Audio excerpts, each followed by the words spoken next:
Hiding behind our kitchen door, I heard my husband tell his mother in Korean, "She's 8 weeks along now and Vera suspects nothing." That's when I exploded out of my hiding spot and confronted them both right there in my own living room. Just kidding. That's what the old me would have done. The emotional, reactive version of myself who trusted blindly and acted on impulse. But 2 years of secretly binge-watching Korean dramas had taught me more than just language skills. They'd taught me patience, strategy, and the art of long-term planning. You see, Jake had no idea that his wife of 7 years was fluent in Korean. He assumed I was still the same woman who used to smile politely during his parents' visits, while they spoke freely in front of me, discussing everything from my cooking to my career to apparently his extramarital affairs. But I wasn't that woman anymore. I was a senior associate at Hartwell, Blake & Associates, one of the city's most prestigious corporate law firms. I specialized in complex financial litigation, which meant I knew exactly how to build a case, gather evidence, and execute a strategy that would hold up under the most intense scrutiny. More importantly, I knew how to wait for the perfect moment to strike. So instead of exploding out dramatically, I quietly closed the dishwasher, took a deep breath, and started planning my husband's complete and total destruction. The Korean drama obsession had started innocently enough 18 months earlier. I was stressed from a particularly brutal case involving a $15 million corporate embezzlement, and I needed something mindless to watch while I unwound. When I stumbled across Crash Landing on You on Netflix, I told myself I'd watch one episode just to see what the hype was about. 6 hours later, I'd finished half the season and was completely hooked. Not just on the romance and drama, but on the language itself. Korean was elegant, precise, and surprisingly logical in its structure. As someone who spent her days parsing complex legal documents, I appreciated the grammatical consistency. What started as passive subtitle reading evolved into active learning. I downloaded language apps, found online tutors, and even started taking evening classes at the community college under a fake name. Jake never questioned my twice-weekly yoga classes or my sudden interest in meditation retreats that kept me out late on Thursday nights. The irony wasn't lost on me that my secret Korean studies were happening while my husband was apparently conducting his own secret activities. But unlike his deception, mine was about to become the foundation of the most satisfying legal takedown of my career. As I stood in that kitchen, listening to my mother-in-law ask follow-up questions about his pregnant girlfriend, my supposed best friend since college, I was already running through the strategic options. My legal training kicked in automatically. Assess the situation, identify all parties involved, determine available evidence, calculate potential damages, and develop a comprehensive response strategy. First, I needed to verify what I'd heard. Jake had mentioned 8 weeks along and her friend.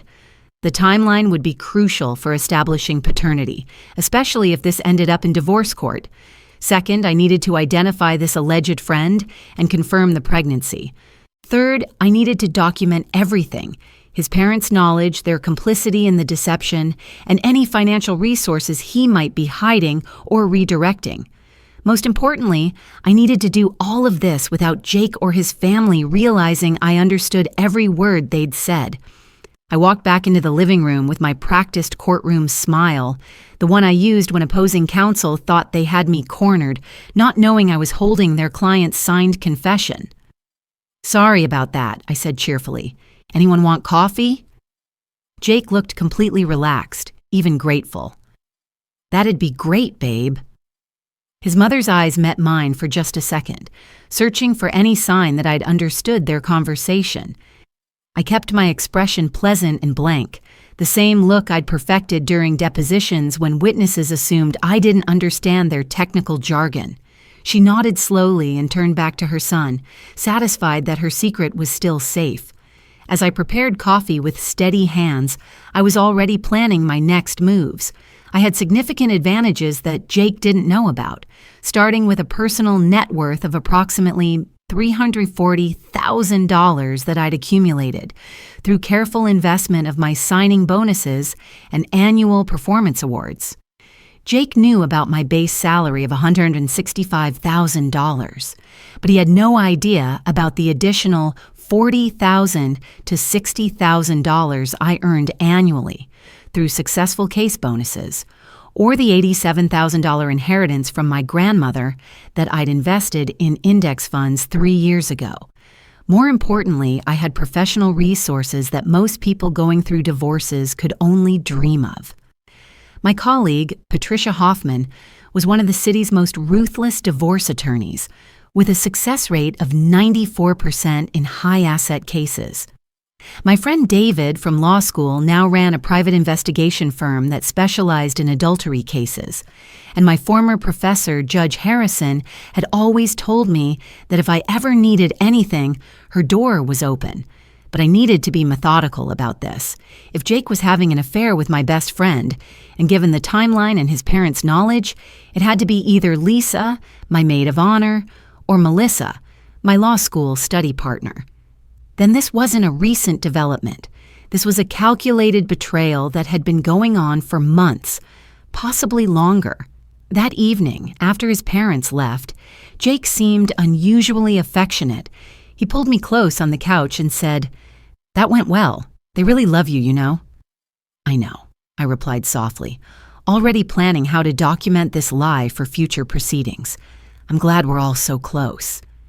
The next 3 weeks were a masterclass in strategic investigation.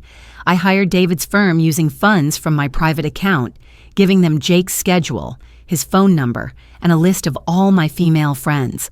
I also started documenting every unusual behavior: the new cologne, the late nights at the gym, the way he angled his phone away from me during dinner.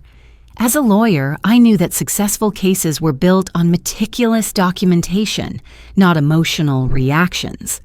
Every strange phone call, every unexplained absence, every inconsistency in his stories went into a password-protected folder on my personal laptop. I treated it like discovery for a major corporate litigation: systematic, thorough, and completely objective. Then Lisa showed up at my door on a Tuesday evening, looking exactly like someone who was about to confess to sleeping with my husband. Lisa Brennan had been my college roommate, my maid of honor, and supposedly my closest friend for the past 15 years. She knew everything about my relationship with Jake, including the fact that we'd been trying unsuccessfully to have children for the past 2 years.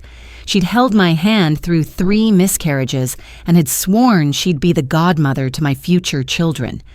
Now she was standing on my doorstep, 8 weeks pregnant with my husband's baby. "Can I come in?" she asked, her voice cracking.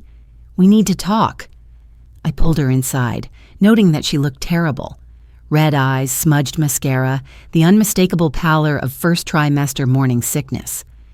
As we sat on the same couch where Jake's parents had revealed their secret, I watched Lisa twist a tissue in her hands and start crying before she'd even spoken. "I don't know how to tell you this," she whispered. I waited. In depositions, I'd learned that silence was often the most powerful tool for extracting information. Let them fill the void with details they never intended to share. "I'm pregnant." I arranged my face into an expression of shock and concern. "Oh my God, Lisa, are you okay? Is this planned?" "No," she sobbed. "It's complicated. The father, I can't tell you who it is. It would hurt too many people." This was perfect. She was going to lie to me directly, which would make the eventual confrontation even more satisfying. "Does he know?" "Yes, but it's messy. He's married, Vera. I know how that sounds, but it's not what you think. His marriage has been over for years. They're basically roommates at this point." The audacity was breathtaking. Not only was she pregnant with my husband's baby, but she was trying to justify it by claiming my marriage was loveless. I reached over and took her hand, even though touching her made my skin crawl. "You don't have to go through this alone," I said gently. "I'm here for you." The gratitude in her eyes was genuine, but there was something else there too. A strange sort of triumph, as if she'd won some competition I hadn't known we were having. After she left, I immediately called David's investigation firm. "I need comprehensive surveillance on Lisa Brennan," I told his partner, Rebecca, "starting immediately. I also need you to confirm a pregnancy. She claims she's 8 weeks along." "What's the timeline for this project?" "However long it takes to document everything. Cost is not a concern." That was the advantage of having my own resources. While most betrayed spouses were worried about affording legal fees, I had enough saved to hire the best investigators money could buy. Rebecca's team was thorough. Within a week, I had confirmation that Lisa was indeed pregnant, approximately 8 weeks along, based on her medical records, obtained through a contact at the lab where she'd had blood work done. More importantly, I had photos of Jake's car in her apartment complex parking lot at the previous Tuesday, and credit card receipts showing he'd purchased dinner for 2 at Romano's, the Italian restaurant where he'd taken me for our first anniversary. But I needed more than circumstantial evidence. I needed something that would hold up in court and completely destroy any attempt he might make to deny paternity or claim this was a recent development. That's when I remembered Patricia's advice from a case we'd worked on together. The key to winning isn't just proving what happened, it's proving the intent behind what happened. Jake wasn't just having an affair, he was planning to leave me for Lisa, and he'd been stupid enough to document that plan. I installed monitoring software on our home computer and started tracking his internet activity. What I found was even worse than I'd imagined. He'd been researching divorce attorneys for the past 4 months.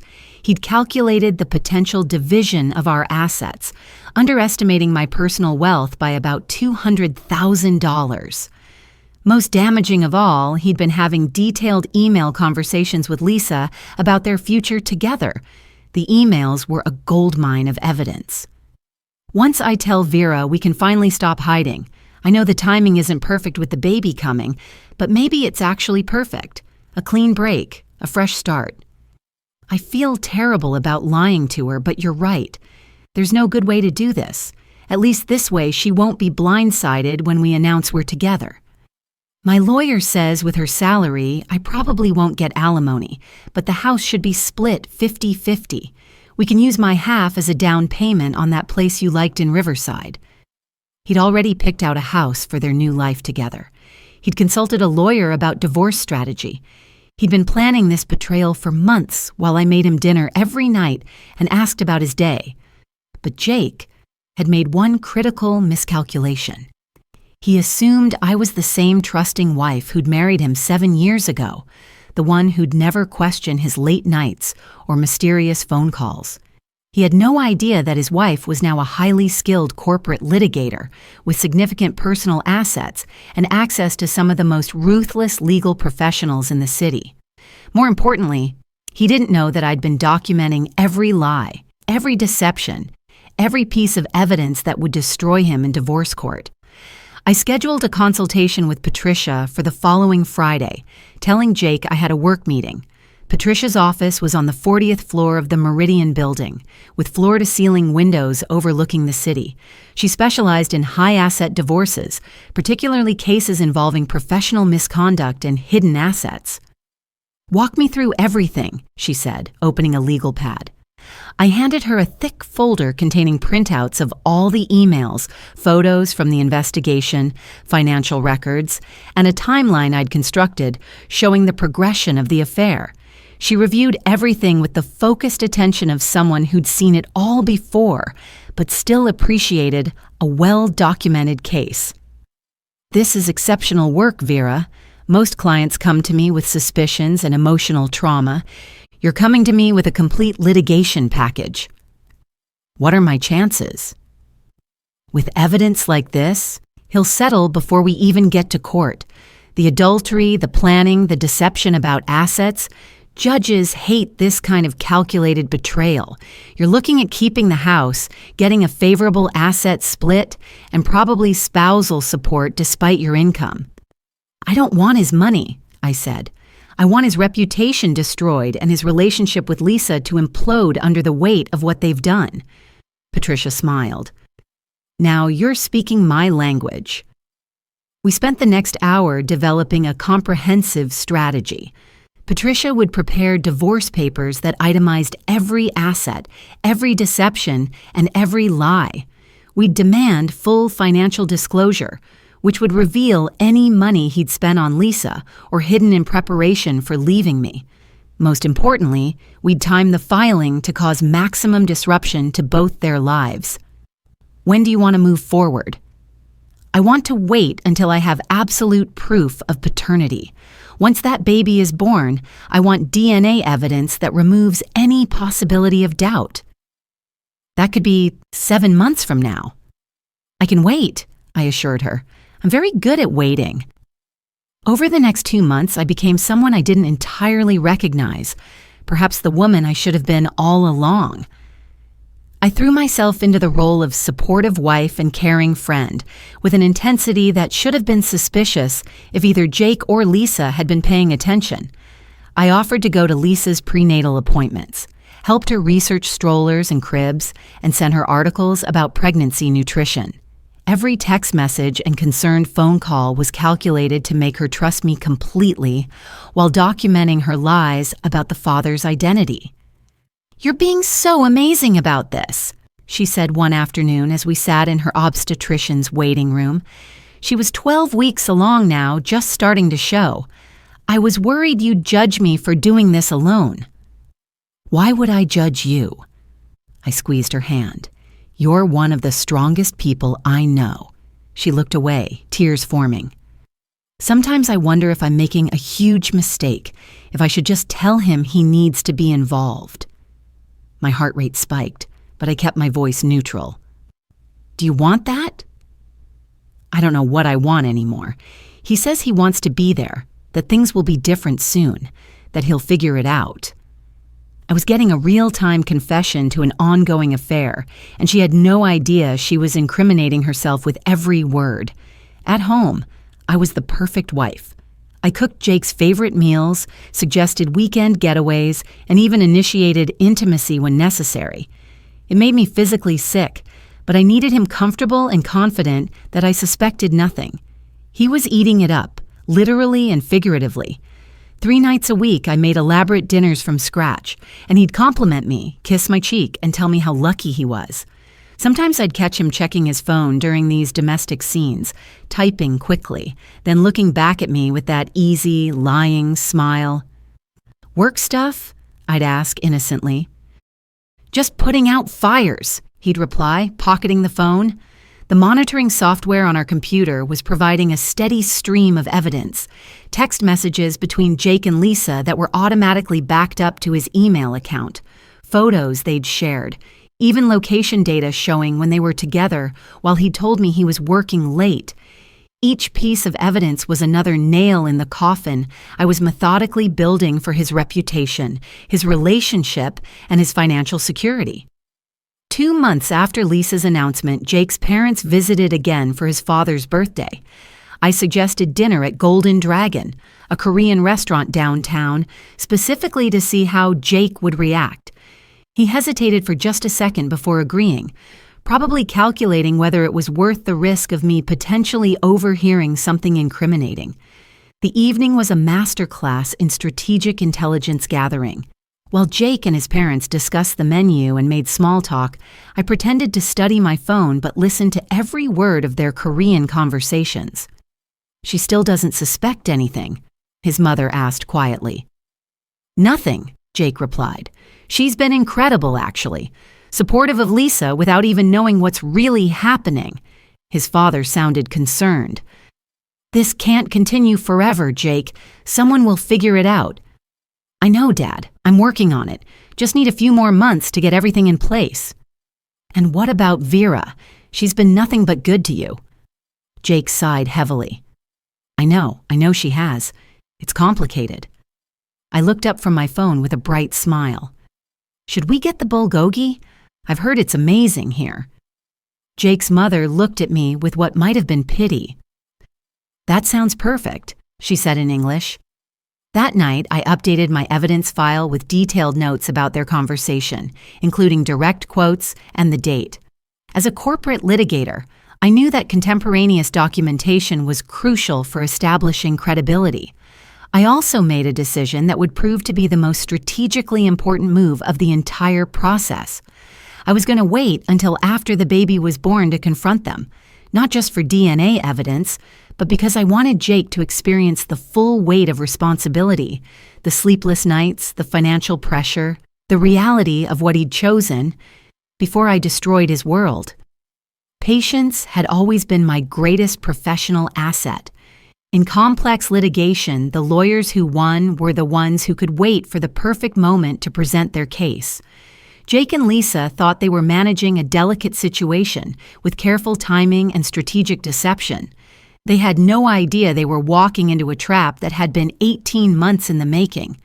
By the time Lisa gave birth to a healthy baby girl, I had compiled over 300 pages of documentation, spent $12,000 on private investigation services, and consulted with 4 different attorneys to ensure my strategy was foolproof.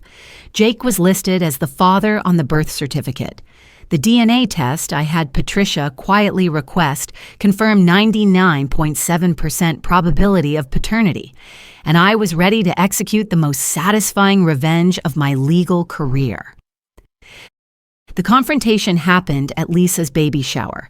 Yes, she had the audacity to invite me to celebrate the child she'd conceived with my husband. I brought an envelope containing copies of everything: the emails, the photos, the financial records, the DNA results and divorce papers that would give me the house, 70% of our joint assets, and spousal support for 3 years. Before we cut the cake, I announced to the room full of friends and family, I have something to share. I handed Lisa the envelope first, then Jake. "Congratulations on your daughter," I said clearly. "I'm sure the DNA test results will be very meaningful to both of you." The room fell silent as they opened the envelopes and saw the scope of evidence I'd gathered. Lisa started crying immediately. Jake's face went completely white. "I've filed for divorce," I continued, addressing the room. "Jake has been having an affair with Lisa for the past 14 months. The baby you're here to celebrate is his. I have documentation of everything, including their plans to leave me once the baby was born." Jake's mother stood up, said something sharp in Korean that I understood perfectly. His father just shook his head in shame. Within 6 months, the divorce was finalized exactly as Patricia had predicted. Jake couldn't contest anything because the evidence was overwhelming. He lost the house, most of his savings, and had to pay me $2,800 monthly in spousal support, while also covering child support for Lisa. His law firm quietly asked him to resign after word spread about his conduct. Lisa moved back in with her parents because she couldn't afford her apartment on maternity leave with no support from Jake, who was now working as a contract attorney, making about 60% of his former salary. I kept our house, received a $127,000 settlement from the Division of Assets, and used my freed-up mental energy to secure a promotion to senior partner, increasing my annual income to $195,000. More importantly, I'd learned exactly how much I was capable of when I stopped trusting blindly and started thinking strategically. Jake had assumed I was the same naive woman he'd married, someone who would be devastated and helpless in the face of his betrayal. Instead, he discovered that his wife was a highly competent attorney with extensive resources, professional connections, and the patience to execute a flawless takedown that left his life in complete ruins while elevating mine to new heights. Sometimes the best revenge isn't getting mad, it's getting methodical.